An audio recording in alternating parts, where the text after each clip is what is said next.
کے لیے نہیں ہے، بناؤ سنگھار کے لیے نہیں ہے، مال و دولت پہ حرص کرنے کی نہیں ہے. یہ زندگی کا سفر تو نیکیوں کا توشہ اکٹھا کرنے کے لیے ہے.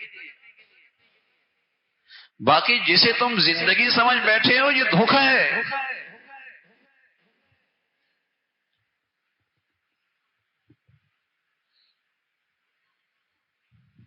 یہ سب دھوکہ ہے.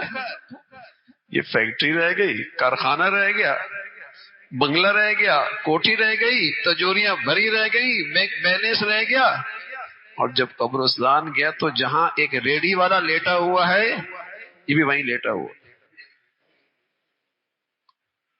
اس صنعتکار اور اس پکوڑے والے کے دونوں کی اسٹیٹس برابر ہو گیا. کتنا ہی قبر کا حصہ ملا، کتنی مٹی دونوں پہ پڑی، برابر ہو گیا. اب کہا جائے گا میاں یہ بتاؤ نیکی کے زندگی کے اس سفر میں کمائی کس کے پاس ہے؟ اب پتہ چلے گا عقل مند کون ہے، سمجھدار کون ہے، کس نے کمائی کی ہے، مالدار کون ہے. اب پتہ چلے گا مالدار کون ہے.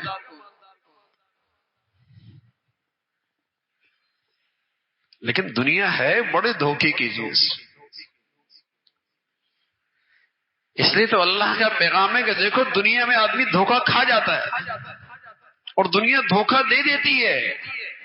یہاں کھرا کھوٹا لگتا ہے، کھوٹا کھرا لگتا ہے، کامیاب ناکام لگتا ہے، ناکام کامیاب لگتا ہے، کم عقل یہاں عقل مند لگتا ہے، اور عقل مند دور اندیش دنیا اسے کم عقل کہتی ہے. بہت دھوکہ ہے دنیا میں. یا جو آخرت کو سامنے رکھ کر فیصلے کرے دنیا اسے کم عقل کہتی ہے. جو حلال حرام کی تمیز کے بغیر تجوریاں بڑھ دے دنیا کہتی بڑا ہوشیار ہے، اس کی تو قسمت جاگ گئی. یہ تو دکان پہ رہتا تھا، فیکٹری لے لی، چاہے وہ فیکٹری سود پہ لگی، اللہ سے اعلان جنگ کر دی گئی. لوگ کہتے ہیں کیا نصیب جاگتے ہیں.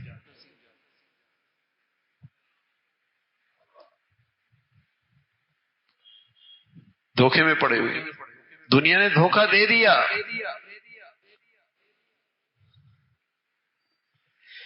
اسے زندگی سمجھ بیٹھے، اسے زندگی سمجھ بیٹھے. حالانکہ دادا چلا گیا، نانا بھی چلا گیا، وہ خالہ بھی چلی گئی، لیکن یہ پھر بھی دھوکے میں کہ زندگی یہی ہے. ایسا دنیا سوار ہو گئی، ایسا دنیا نے جادو کر دیا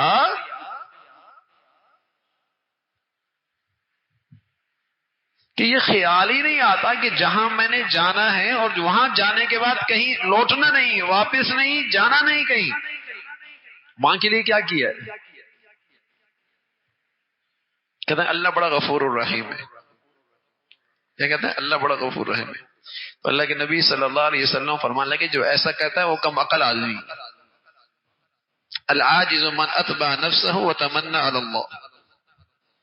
جو زندگی تو اپنی منچاہی گزارتا ہے اور اپنی خواہشات کی زندگی لیتا ہے اور کہتا ہے اللہ کی بڑی مہربانی ہو جائے گی.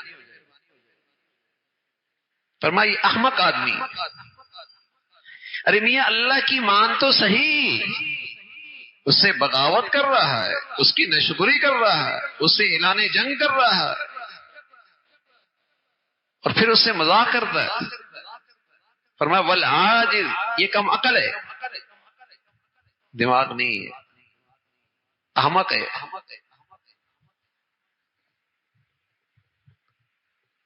اللہ کی مان اور پھر اس کی رحمت سے امید رکھ، پھر وہ کمیاں معاف فرما دے گا.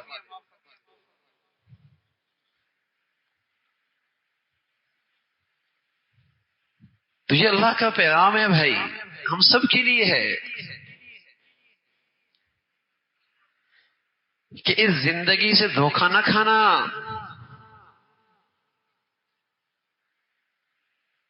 اور کہیں تمہیں یہ منزل سے غافل نہ کر دے. منزل کیا ہے؟ یا اللہ کی ناراضگی ہے یا ہمیشہ کی اس کی رضا ہے. تو اس کی رضا کا سامان کرو نا بھائی.